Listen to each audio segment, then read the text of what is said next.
Құрметті отандастар, Біріккен ұлттар ұйымының Голланд жоталарында қызметін атқарып жатқан Қазақстан бітімгершілік контингенті жеке құрамының атынан сіздерді республика күнімен шын жүректен құттықтаймын.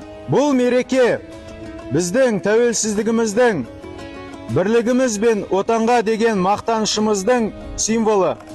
Ол Қазақстан халқының ынтымағы мен ел дамуына деген сенімін бейнелейді. Біз, қазақ бітімгершілері, алыстағы елде Біріккен ұлттар ұйымының ту астында еліміздің атын абыроймен танытып, бейбітшілікті сақтау жолында қызмет етудеміз. Әскери қызметшілеріміз бақылау бекеттерінде тәулік бойы қызмет атқарып, жарылғыш заттарды жоюмен айналысады.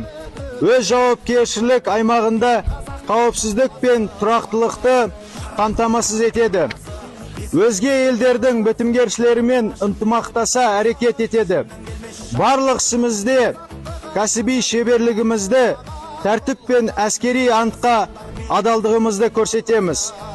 Осындағы әр күн Қазақстанның бейбітшілік пен халықаралық қауіпсіздік жолындағы үлесі. Біз еліміздің атын әлем бітімгершілері арасында құрметпен аталуын зор мақтаныш санаймыз. Құрметті қазақстандықтар, тәуелсіз Қазақстанымыз мәңгі жасап, көк туымыз бейбітшілік пен әділдік нышанында биікте желбірей берсін. Құрметпен Қазақстан бітімгершілік контингенті жеке құрамы.